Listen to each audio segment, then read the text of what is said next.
नमस्कार, अपना बिहार में आपका स्वागत। मैं राहुल ओझा आपके साथ। पटना से बड़ी खबर है, जहां कांग्रेस ने आरजेडी पर बड़ा हमला बोला है। कांग्रेस प्रवक्ता का बहुत बड़ा बयान सामने आया है। बांकीपुर चुनाव के बाद बड़ा हमला बोला गया है। असित तिवारी ने बड़ा बयान दिया है। तेजस्वी यादव को लेकर के बयान दिया गया है। तेजस्वी को गठबंधन में कोई रुचि नहीं है। असित तिवारी ने तेजस्वी से पूछा है कि क्या बीजेपी से तेजस्वी की कोई डील हुई है। तो ये बड़ी खबर। और बांकीपुर उपचुनाव का मतदान हो चुका है। 3 तारीख को नतीजे सामने आने हैं, लेकिन इससे पहले कांग्रेस ने बड़ा सवाल तेजस्वी यादव पर उठा दिया है और पूछा है कि क्या बीजेपी से तेजस्वी यादव की कोई डील हुई है। तेजस्वी को गठबंधन में कोई रुचि नहीं है।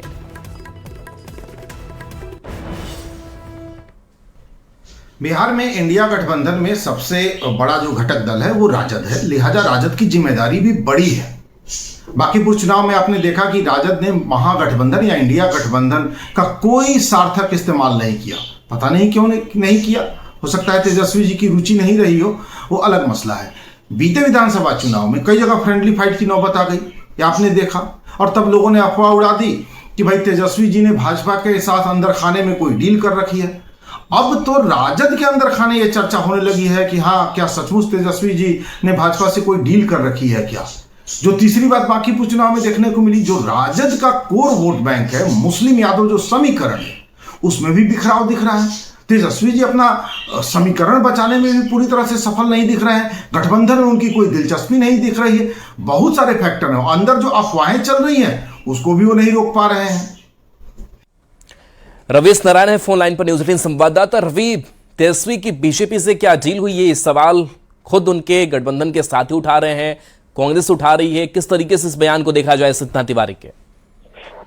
देखिए, बांकीपुर विधानसभा का जो उपचुनाव हुआ है, और हालांकि नतीजे अभी आने 3 तारीख को आएंगे, लेकिन जो रुझान सामने आ रहे हैं और ये देखा गया कि कई जगहों से जो माई समीकरण है उसमें भी काफी बिखराव देखा गया, और इसे लेकर के अब गठबंधन के बीच की जो तल्खी है वो सामने निकल करके आ रही है। पिछले विधानसभा चुनाव में भी आपने देखा होगा कि कई जगहों पर फ्रेंडली फाइट हुई थी। उस समय भी कांग्रेस ने बड़े सवाल खड़े किए थे कि जो कांग्रेस की सीट है उस पर आरजेडी कैसे सिंबल जो है वो दे रही है। बाद में कई जगह विड्रॉ किया गया, लेकिन बावजूद कई जगह पे हुए। लेकिन बांकीपुर चुनाव के बाद ये जो सबसे बड़ी बात कही गई कांग्रेस के द्वारा कि यहाँ पे क्या बीजेपी से कोई डील हुई है, तो ये जो सवाल है ये गठबंधन के लिए सबसे बड़ा सवाल खड़ा होता है। क्योंकि जिस तरीके से यहाँ पे देखिए, तेजस्वी यहाँ पे प्रचार में बांकीपुर में अंतिम 2 दिनों में रहे, मजबूती से रोड शो किया। उन्होंने कोशिश की कि पूरे आरजेडी को जोड़े, लेकिन जिस तरीके से बिखराव की बातें कही जा रही है। रवि, आपके पास आएंगे, खुद असित तिवारी जी हमारे साथ जुड़े हुए हैं। असित तिवारी जी, ये सवाल उठाने की नौबत ही क्यों आई कि महागठबंधन का ख्याल नहीं रखते तेजस्वी की कोई डील हुई है बीजेपी से? कैसी डील हुई है? देखिए, ये हम नहीं कह रहे हैं कि उनकी कोई डील हुई है। ये अफवाह जन सुराज की तरफ से उड़ाई गई थी पिछले विधानसभा चुनाव में, जिसका साफ जवाब आरजेडी की तरफ से नहीं आया। हमें चिंता है क्योंकि आरजेडी हमारा सहयोगी दल है। हमें चिंता है इंडिया गठबंधन की, क्योंकि राष्ट्रीय स्तर पर हम इंडिया गठबंधन को लीड कर रहे हैं। आपने पूरे चुनाव में, बांकीपुर का पूरा चुनाव बीता, आपने पूरे चुनाव में देखा होगा कि हमारे जो ओपोनेंट है भाजपा गठबंधन के सभी बड़े नेता एक साथ चुनावी मंचों पर दिख रहे थे, एक साथ जनसंपर्क में दिख रहे थे। नीतीश जी का बाकायदा वीडियो जारी करवाया गया और हम अपने दफ्तर में बैठे इंतजार करते रह गए कि हमारे साथ कोई कोऑर्डिनेशन होगा। हमारी पार्टी के नेता मीटिंग्स में बिना बुलाए पहुंचते रहे। हम नॉमिनेशन में गए, नॉमिनेशन के बाद जो भी मीटिंग हुई हम लोग चाहते रहे कि कुछ तो कोऑर्डिनेशन हमसे होगा। आरजेडी ने कोई कोऑर्डिनेशन हमसे नहीं किया। हमें चिंता हो रही है, वो हमारे सहयोगी दल है और हमें उस दल की चिंता हो रही है। उनके भीतर ये बात उठने लगी है। आरजेडी के नेता भी ये कहने लगे हैं, जो बात बीते विधानसभा चुनाव में जन सुराज के लोग कहते थे जेडी की तो भाजपा से डील हो गई, तो वो बात अब आरजेडी के भीतर उठने लगी कि हाँ, तेजस्वी जी की कुछ डील हो गई है। तो इससे तेजस्वी जी की छवि को नुकसान होगा। हमें इस चुनाव के दौरान आरजेडी से आपकी कोई बातचीत हुई थी, कोऑर्डिनेशन के मसले पर हो, किस तरीके से चुनावी मैदान में उतरना हो, इन सब पर कुछ बातचीत हुई हो, कुछ सलाह राय मशवरा?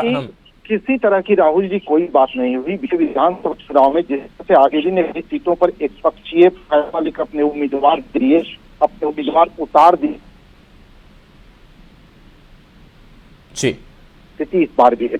न कोई बात, न कोई मशवरा आरजेडी ने अपनी तरफ से उम्मीदवार, जबकि आप सब जानते हैं, ये बात तो छुपी नहीं है, ऑन रिकॉर्ड है कि 2 चुनाव हम लड़े जो बांकीपुर से बीते 2 विधानसभा चुनाव, उसमें हमारे उम्मीदवार की जो हार हुई, लौ सिन्हा लड़े, शत्रुघ्न सिन्हा के बेटे, वो 40,000 वोट से हारे।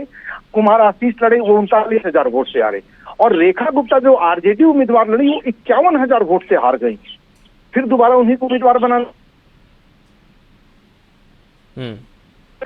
लेकिन चलिए, आपने उम्मीदवार उतारा, हमने विरोध नहीं किया, हमारे लोग नॉमिनेशन में गए, आपके चुनाव प्रचार में बिना बुलावे गए, लेकिन आपकी तरफ से कोई कोऑर्डिनेशन नहीं हुआ। हमें इस बात की चिंता हो रही है। असित तिवारी जी, विधानसभा चुनाव में भी जिस फ्रेंडली फाइट की बात हुई और उसका हश्र क्या हुआ कांग्रेस के साथ, ये आप लोगों ने भी समझा, देखा, उसका मूल्यांकन जरूर किया होगा। महागठबंधन धर्म सिर्फ कांग्रेस से निभाती चली जाए, ये भी तो कोई बड़ी मजबूरी नहीं बनी हुई है। क्या चल रहा है, क्या होना चाहिए? देखिए, क्या है ना, परिवार का जो मुखिया होता है उसको अपना दिल बड़ा रखना पड़ता है। ये आपने भाजपा में भी महसूस किया होगा कि जीतन राम मांझी जी लगातार हिंदू आस्था पर प्रहार करते रहते हैं, लेकिन भाजपा के लोग बिल्कुल चुपचाप सुन रहे होते हैं।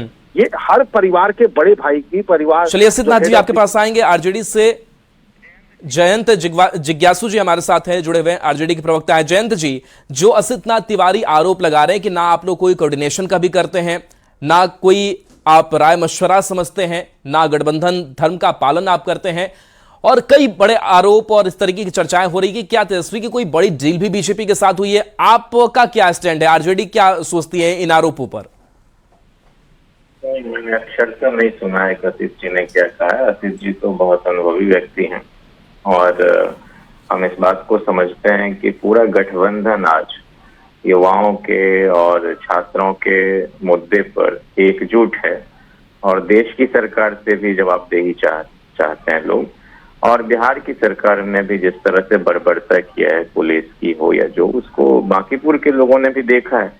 तो इसलिए हम लोगों की जो मूल विचारधारा और प्रतिबद्धता है वह देश के जनसाधारण के प्रति है और बांकीपुर चुनाव कोई इससे उलट कोई विषय और मुद्दे पर नहीं लड़ा गया। तो हमारा गठबंधन एकजुट है और उसी भावना के साथ लोगों ने काम किया और समन्वय भी उसी तरह कर रहा है। तो मैं नहीं समझता कि कोई विरोधाभास इसमें है। आप देश की जनता की बात कर रहे हैं, कुछ बड़े मुद्दों की बात कर रहे हैं, लेकिन आप कांग्रेस की बात नहीं कर रहे हैं। आखिर कांग्रेस जब साथ में, उनको साथ में लेकर चलना, और यही टिस कांग्रेस को है और यही चीज कहीं ना कहीं आपको नुकसान विधानसभा में भी पहुंचाया। नहीं, जब एक बार बिगुल फूंक जाता है तो उसमें हर आदमी अपना योगदान देता है और कांग्रेस पार्टी ने भी योगदान दिया है वहां। तो उस साझा प्रयास का ही एक नतीजा आपको देखने को मिलेगा। नतीजे जो भी आएंगे हम सबको इंतजार करना चाहिए। और ये बात जरूर है कि वहाँ इतना कम मतदान होता है, वोटिंग प्रतिशत इतना कम है पिछले 6 चुनावों से, 2015 के चुनाव को छोड़ दें तो। कांग्रेस का ख्याल आप लोग क्यों नहीं रखते हैं? नहीं, कांग्रेस का ख्याल रखने की कहाँ बात है। कांग्रेस इस देश की सबसे बड़ी विपक्षी पार्टी है और कांग्रेस के साथ जो राष्ट्रीय जनता दल का संबंध है वो जग जाहिर है। कांग्रेस पार्टी के अंदर टूट फूट हो गई सोनिया जी के विदेशी मूल के मुद्दे पर। शरद पवार जी, तारिक अनवर साहब, ये सब छोड़ के चले गए। पीएस संगमा साहब लोग एनसीपी बना लिया। तब भी इस देश के वाहिद शख्सियत थे लालू प्रसाद जी, जिन्होंने कहा कि बिल्कुल फालतू बात हो रही है। वो इस देश की बहू है और कांग्रेस पार्टी का सबसे अधिक साथ अगर एक भरोसेमंद सहयोगी के रूप में दिया है तो उसका नाम राष्ट्रीय जनता दल है। कांग्रेस हमारा ख्याल रखती है, कांग्रेस का ख्याल हम रखते हैं और हम दोनों मिलकर देश की जनता। चलिए असित तिवारी जी से जवाब लेते हैं। असित जी, जयंत जी को सुन रहे होंगे आप, ये क्या ऊपरी बात है कि ख्याल रखते हैं, हमारे अच्छे संबंध है? देखिए, जयंत जी ने बहुत सारी बातें बिल्कुल सही कही कि आरजेडी हमारा पुराना सहयोगी और भरोसेमंद सहयोगी है और इसीलिए हमें आरजेडी की चिंता है, वरना हमें आरजेडी की चिंता नहीं होती। हमें राजद की चिंता इसलिए है कि क्योंकि राजद हमारा पुराना और भरोसेमंद सहयोगी है। लेकिन पिछले कुछ दिनों से हम लगातार देख रहे हैं, चाहे वो विधानसभा का चुनाव हो, अभी जो उपचुनाव हुआ हो, राजद गठबंधन को पूरी तरह से जोड़ने में राजद की तरफ से कोई दिलचस्पी नहीं दिख रही है। हमें इसीलिए आश्चर्य हो रहा है कि अचानक ऐसा क्या हो गया कि कोई दिलचस्पी नहीं दिख रही। हम इंतजार कर रहे हैं कि कोई कोऑर्डिनेशन हमारे साथ होगा, कोई हमारे साथ बातचीत होगी, नहीं हुई। आपने उम्मीदवार दे दिया, चलिए हम आए आपके बीच, हम नॉमिनेशन में गए, हम आपके चुनाव प्रचार में गए, हमारे बड़े नेता पटना में बैठे रहे, वो इंतजार करते रहे कि उनके साथ कोई कोऑर्डिनेशन होगा, कहीं रोड शो के लिए, किसी रैली के लिए, कोई कोऑर्डिनेशन नहीं हुआ। तो ये जो कमी आई है इसलिए हमें चिंता हो रही है राहुल जी, हम इसकी बात कर रहे हैं। चलिए बिल्कुल, और बीजेपी के प्रवक्ता मृत्युंजय तिवारी जी भी हमारे साथ जुड़े हुए। मृत्युंजय तिवारी जी, चूंकि आपने काफी बहुत कम ही दिन हुए आरजेडी से अलग हुए, आरजेडी के रग रग को आप पहचानते हैं, जानते हैं, और आपके पार्टी छोड़ने के साथ ही कांग्रेस ने बड़े सवाल भी उठा दिए, सिद्धनाथ तिवारी जी ने सवाल उठा दिए। आप किस तरीके से देखते हैं? और यह भी कहा जा रहा है कि क्या बीजेपी के साथ ऐसी कोई डील भी हुई है, इस पर क्या जवाब देंगे आप? देखिए, ये सब जो महागठबंधन है, ठगबंधन है, ये जो इंडिया गठबंधन, ये भानुमति का कुनवा कोई जान रहे हैं कि किसी से कोई मतलब ना तो कोई आइडियोलॉजी है, ना इनके पास कोई मतलब नेतृत्व है, न तो ये क्या करेंगे। तो आपस में लड़ेंगे, आपस में ही इनका सिर्फ हाथ मिला लेंगे, गले मिला लेंगे, दिल मिला हुआ है नहीं। तो लोगों को ठगने का काम कब तक करेंगे? ये जो जनता तो सबको पहचान चुकी है ना। कांग्रेस आज रोना रो रही है, और फिर कांग्रेस तो ही दरबार में जाएंगे। एक बार बुलाटा भी कांग्रेस कर रही है, हमको बुलाया नहीं हमको। अरे कांग्रेस का अब बिहार में क्या अस्तित्व है?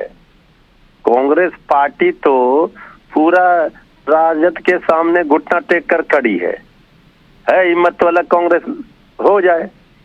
तो इसलिए देखिए, ये सब गठबंधन लोगों को सिर्फ ठगने का काम कर रही है। अच्छा, ये भी आरोप है, बड़ा आरोप है कि तेजस्वी की क्या कोई डील भी हुई है बीजेपी के साथ? अब ये कौन आरोप लगाने वाले हैं, किन पर आरोप लग रहा है, ये वो दोनों जाने, वो दोनों जवाब देंगे।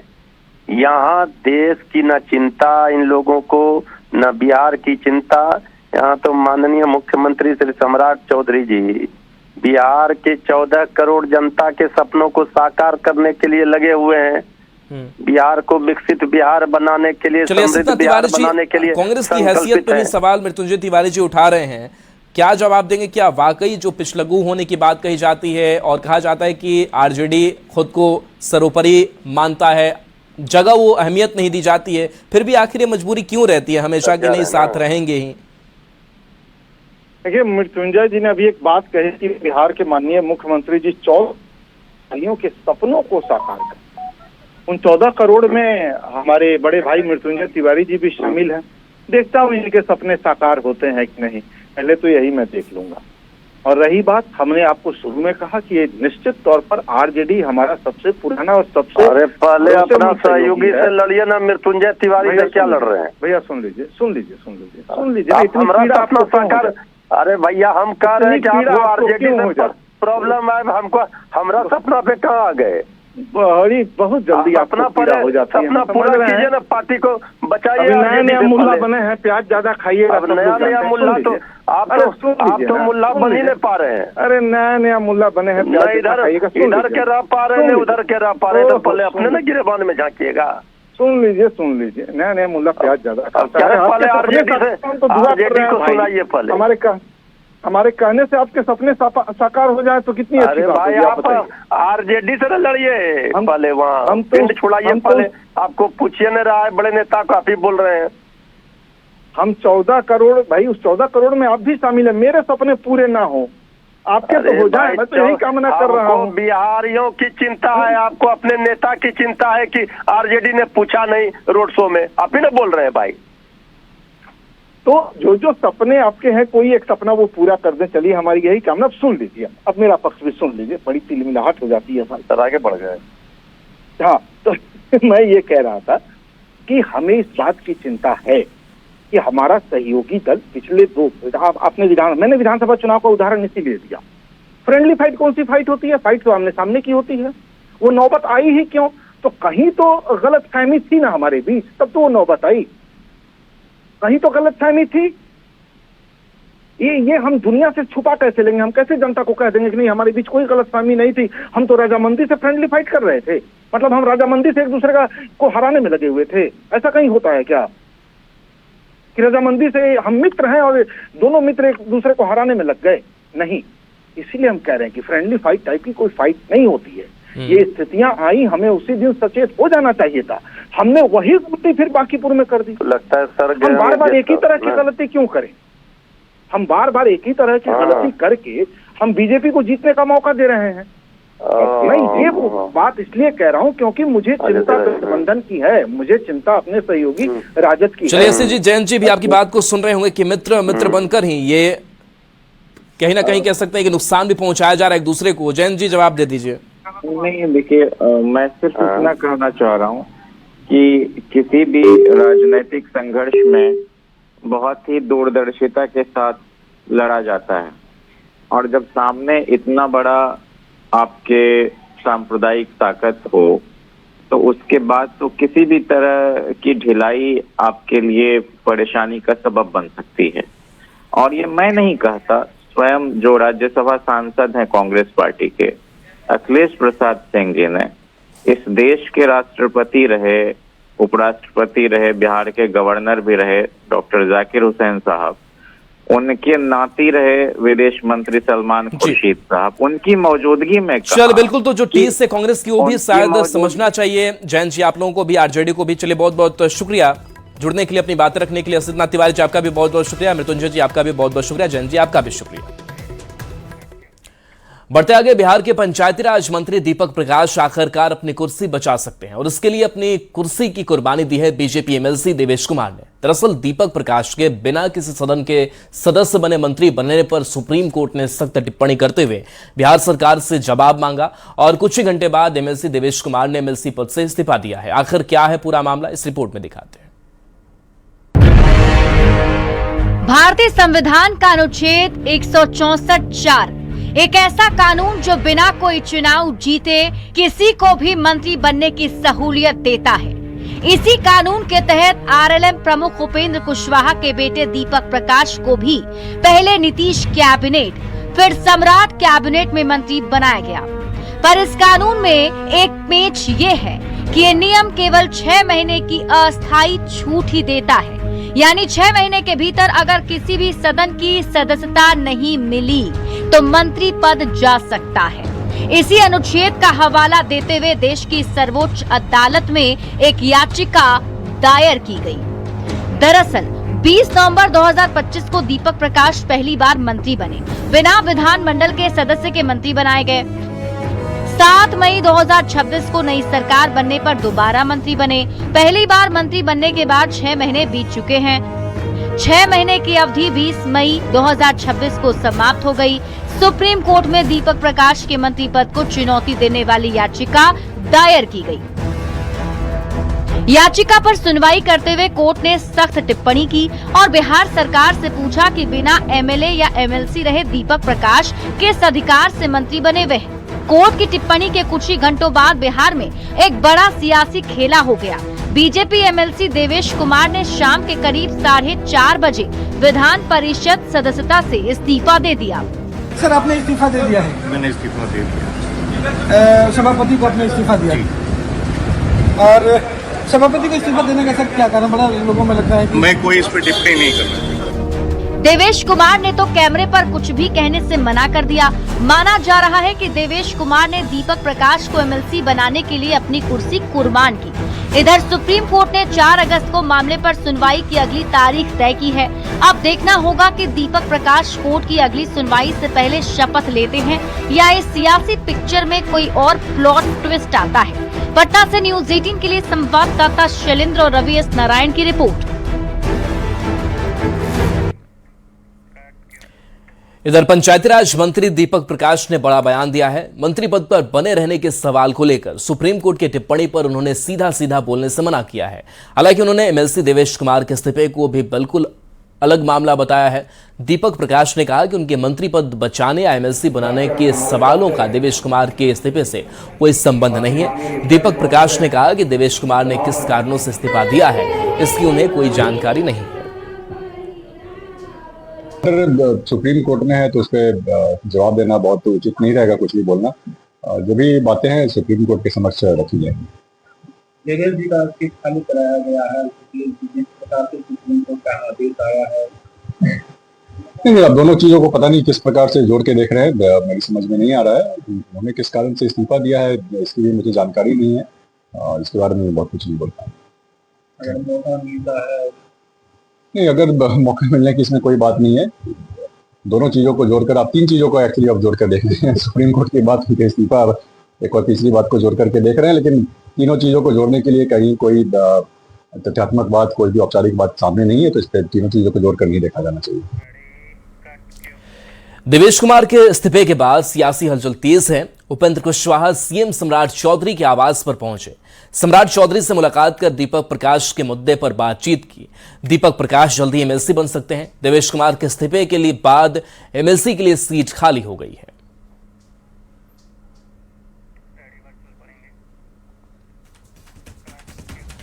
अब जरा राज्यपाल कोटे से मनोनीत एमएलसी देवेश कुमार का इस्तीफा और दीपक प्रकाश की आसान होती राह को समझते हैं। तो देवेश कुमार मार्च 2021 में एमएलसी बने, राज्यपाल के मनोनयन पर एमएलसी बने।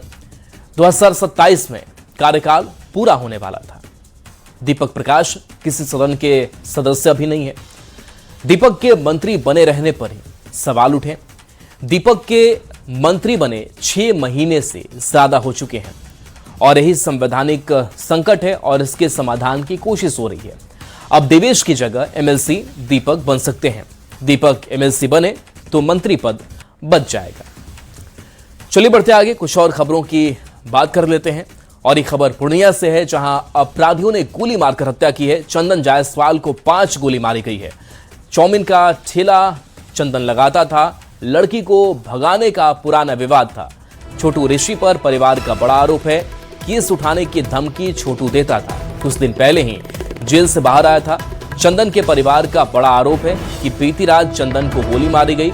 चंदन के परिवार का पुलिस पर आरोप है कि पुलिस ने मामले में लापरवाही भी दिखाई है। तो पूर्णिया से ये बड़ी खबर है, जहां अपराधियों ने गोली मारकर हत्या की है। चंदन जायसवाल को 5 गोली मारी गई है।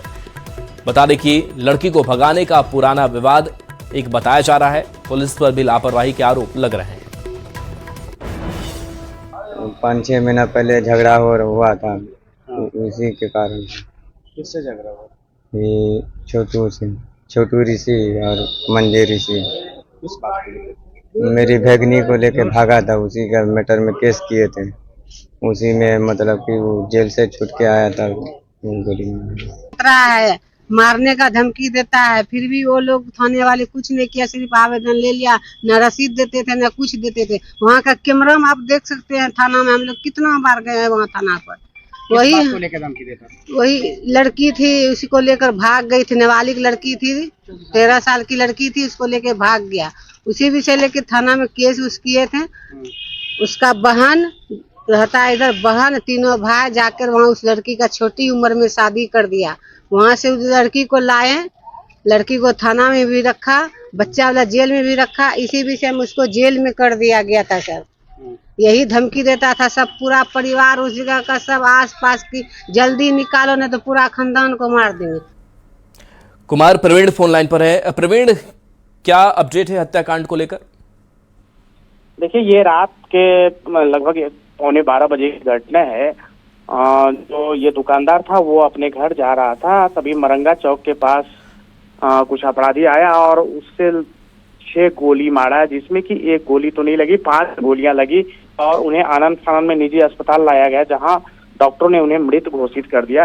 लेकिन परिजन का कहना है कि जो कुछ दिन पहले एक छोटू ऋषि नाम का युवक था, जिन्होंने उसकी नाबालिग बहन को बाला फुसला कर ले जाकर शादी कर लिया था और उसी मामले में इन लोगों ने केस भी किया था, जिसमें छोटू ऋषि जेल भी गया था। और कुछ दिन पहले वो जेल से बाहर निकला था और बार बार धमकी दे रहा था कि केस उठा लो, नहीं तो मार देंगे, जान से मार देंगे। तो इस बाबत इन लोगों ने प्रशासन को, मरंगा थाना को सूचना भी दिया था, लेकिन परिजनों का कहना है कि पुलिस ने कोई कार्रवाई नहीं की। और रात में छोटू ऋषि और उनके साथ कुछ अपराधी आए और चंदन जायसवाल जो दुकानदार था, जो ठेला लगाकर वो चौमिन नाश्ता बेचता था, उनको गोली मार दिया और उसकी मौत हो गई।